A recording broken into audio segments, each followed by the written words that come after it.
So, the good news is the great coffee experiment is finished, and it seems to be. So, Lynn, we put our bodies on the line for science. We do. We do it every day. Every single day, we are testing.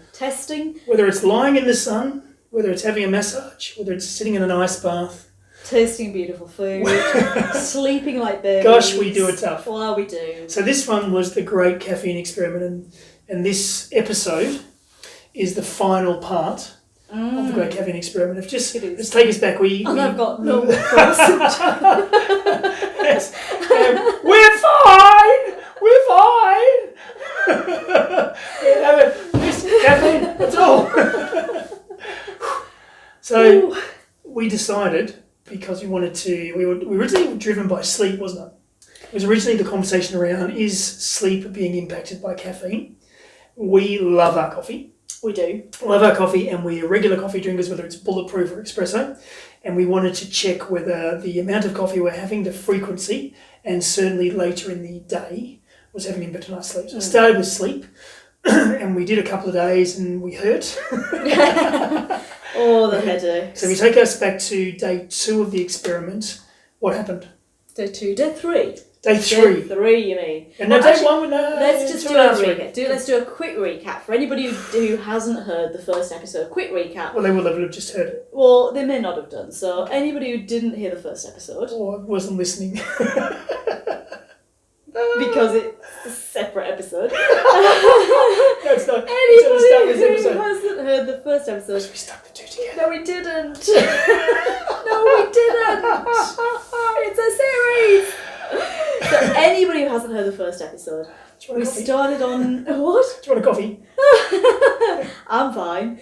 We started on day 1. We did. We made the decision we were going to go caffeine free and do a test for a week. And we started on a Monday. We started on a Monday. We had a coffee. You had 2 coffees. I had 1 coffee in the morning, and we said no more coffees after 9 o'clock. We felt great all day. We congratulated ourselves, patted ourselves on the back, and said, "Yeehaw, this is easy," because we feel really, really good. Then the shit got real. No. Night one. We were amazing. We had an amazing sleep. So yes. We had lots and lots of deep sleep. In fact, more deep sleep than we'd ever seen. So we pat ourselves on the back again. On the back again. We said, "Wee!" We still felt good. Oh, we still felt good. Till day 2, we had we had decaf coffees. So be clear, it's decaf coffee is what we drank from then on. We had decaf coffees. We went to the gym. We trained really well, and then at lunchtime we had lunch. And then, hit the wall. Bam, we hit the wall, and we hit the wall big time. Huge time. We're not used to hitting walls, are we, in our world? No. We feel so fantastic 24/7. When we hit a wall, it's a very uncomfortable feeling. It's a very uncomfortable feeling. And we had these headaches, those ones that feel like somebody's inside your head hammering with a hammer. There was the caffeine police. It was the caffeine police. They were in there looking for caffeine. They were. That's right, so that was the end of day 2 into 3. And then day 2, we still had good sleep. Yes.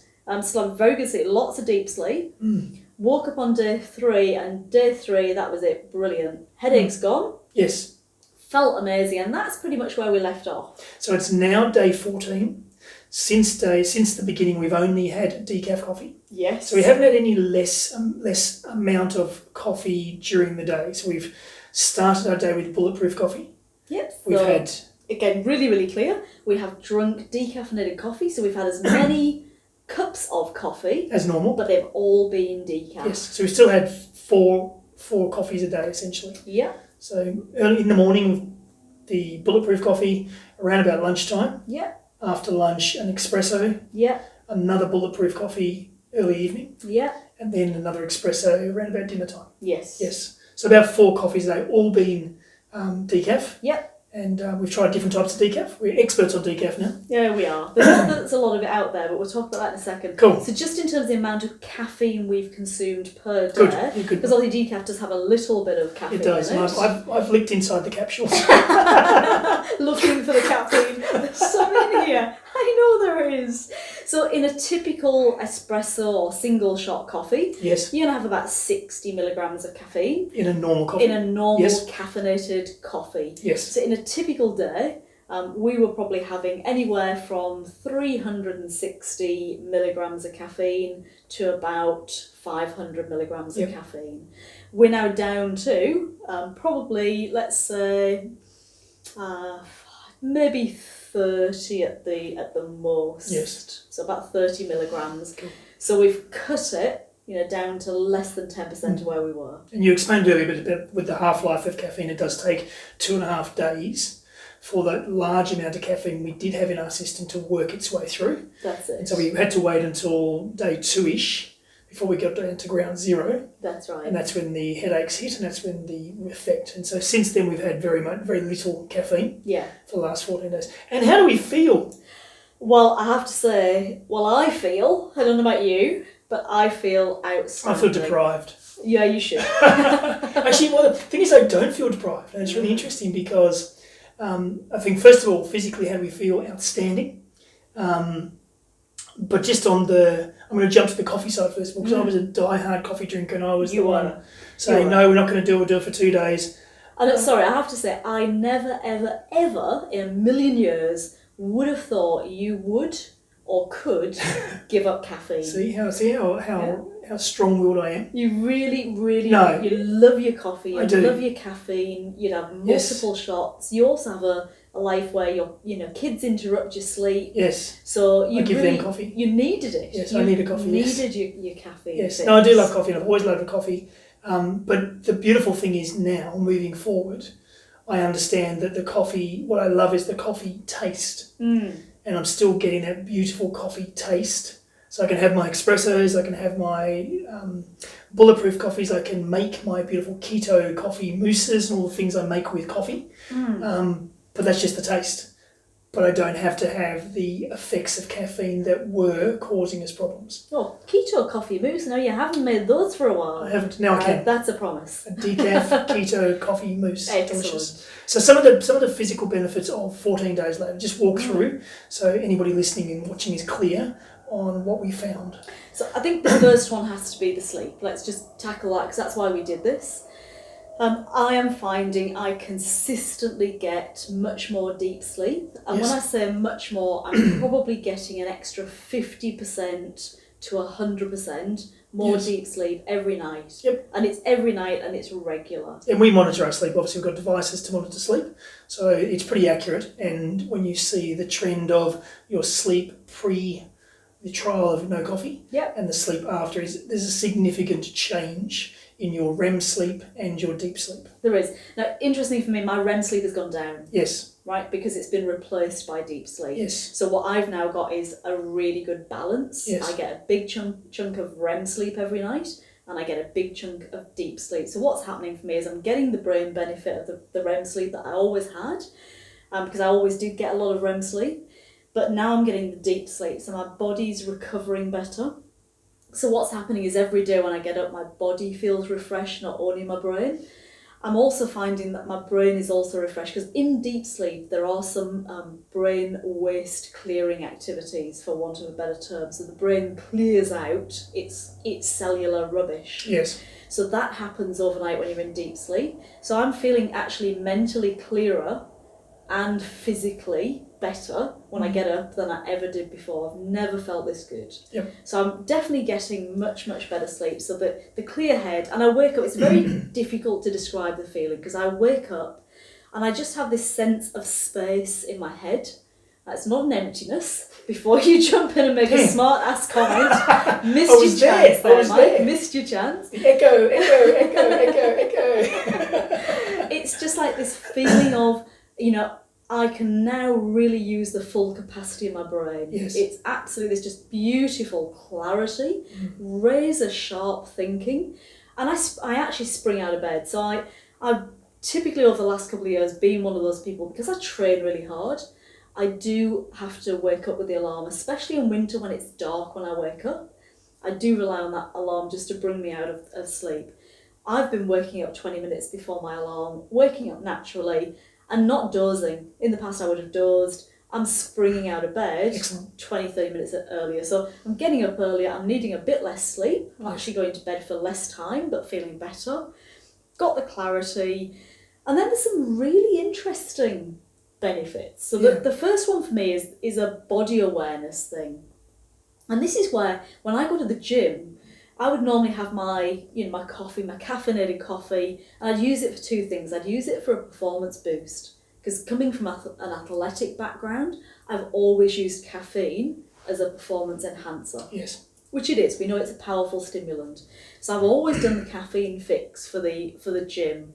But I've also realised now that as well as getting that little boost, and the boost would only last, I would say, 10 to 15 minutes. So only the beginning, only the warm-up at the gym. So it's not really helping me. But it also was masking any feelings of fatigue. Yes. So what I'm finding now is I really know when my body is tired and needs a break. I know when it's not recovered. Mm. And I know when I've had a good night's sleep and I'm feeling really good. So instead of just pushing through, because my brain says, come on, you're at the gym, you've got to push through, and I've got the caffeine this masking false energy, the false energy, I know exactly what I'm feeling. I'm either feeling good, I'm feeling okay, or I'm feeling shit. Yeah. But I know that body awareness is quite astounding. Yeah. And I've noticed the what I used to call the brain buzz. So I used to hit a caffeine, have a whack of caffeine, and get a real buzz. And the buzz was the energy, but there was a buzz. There was a buzz in the brain. There was this hype, and this buzz which was directly from the caffeine. Yep. And so the good thing about that is you feel the buzz, but then there was the after effect. So once the caffeine had worn off, or you'd exercise, there was that downward. The energy's gone, so the lowers were lower. Yeah. So when you went down to a low, you went a lot lower because you came from a lot higher. Whereas now it seems to be more like you're going to the gym without that buzz and that sort of false high. Yep. But you're consistent and you're working hard and you're feeling good about what you're doing. You're not just there because caffeine made you go. So a couple of things that I've found associated with that is, one is I've actually performed better in my exercise in the last 2 weeks. Yes. I've hit a bunch of personal bests. Yes. I'm lifting heavier, I'm going faster, and I'm able to sustain for longer. And I'd say you're a nicer person. I don't think so. It's highly unlikely. Yeah, I don't think so. You haven't got that far. There'd be surgery, wouldn't it? So I definitely think my performance has improved. Yes. Which is a fascinating one, because you'd actually think the reverse, because I'm not having the stimulant. The second thing I'm finding is linked to what you just said. I used to get the caffeine high, but the lows were horrendous. So quite often I would have a coffee after lunch. Within about 15 minutes, I'd actually hit the wall and I would fall asleep.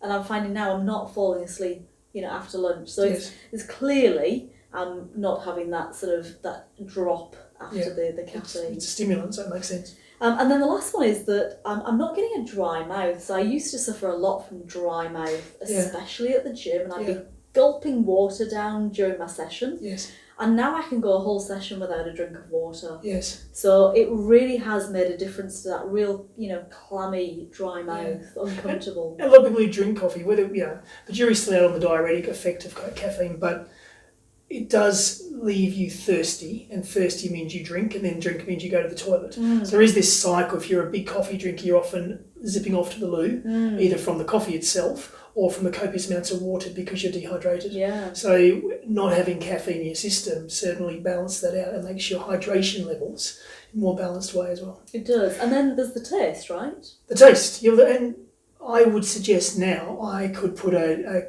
caffeinated coffee and a decaf coffee side by side and would struggle to appreciate the difference between the two. I may taste the difference, but at the moment I'm drinking just as much coffee and loving it.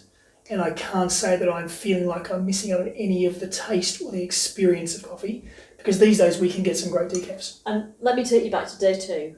On day 2, when I was giving you decaf, you were whinging like a girl about the taste. It tastes like piss. It doesn't taste like coffee. That's a harsh thing to say. It's not pleasant. I was under the duress. I was going cold turkey. I was drug induced. I was in a bad place. You're in a bad place. My head was hurting. but it's very true, isn't it? On day 2, we were like, oh, this is awful stuff. Yeah.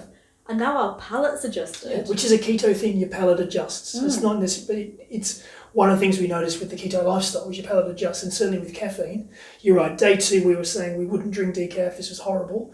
Now day 14 we love the taste of coffee again, but it just doesn't have the caffeine. That's it. So, takeaway? Takeaways, and sorry, just before we do takeaways, I have watched lots of examples of people doing 30-day challenges without caffeine and really struggling through and then desperate for their caffeine Yes. on day 31. We haven't experienced that. No, not at all. We've experienced is just a heightened sense of wellness, feeling even more amazing than we thought it was possible to feel, to the point where, you know, we probably won't go back now to drinking caffeinated. It's unlikely, because we've lost no experience. And I think one of the things of what we've done is we haven't lost the experience of having coffee. We still have delicious espressos and delicious bulletproofs. So we've still maintained that experience, and it's allowed us to really not notice, aside from that first couple of days, not notice the coffee not being in our life. And definitely for me, having that better sleep means I wake up feeling more refreshed than I ever have, I think, in my whole life. Yeah. And I don't look for coffee for the caffeine fix. I don't look for coffee to get me through the day. Yes. Because I'm actually feeling so good. I'm powering through my day. Yes. Not even having as many naps as I normally do. So, you know, I'm feeling so good. I've got no interest. I've got no reason to go back. And I've realised it's actually not benefiting me in the gym. So therefore, I'll just go without. Absolutely. So I guess the takeaway is, if anybody listening or thinking about, is caffeine good, bad or ugly for me, we would encourage them to have a trial. Do exactly what we did, because there is significant benefits in making sure that the coffee or the caffeine in your system is not detrimenting your wellness goals. Whether that is sleep, whether that is what you're eating, whether that's your hydration level. There's a bunch of reasons to manage your caffeine consumption. And if you are a heavy coffee drinker, maybe it's time to consider a 2-day, 3-day, 1 week, 2 weeks, 30-day trial, either replacing it with decaf or looking for an alternative, but seeing if there is a significant change in how you feel by reducing the amount of caffeine you take in. Absolutely. I think it's worth a go. Yep. Push through the first few days, It because will they're hurt. not pleasant. Expect the headache. They're not pleasant. In fact, I think they're worse than keto flu. Oof, be cool. So pretty nasty, but push through, give it a go, give it 2 weeks, and then evaluate the outcomes. Absolutely. Coffee.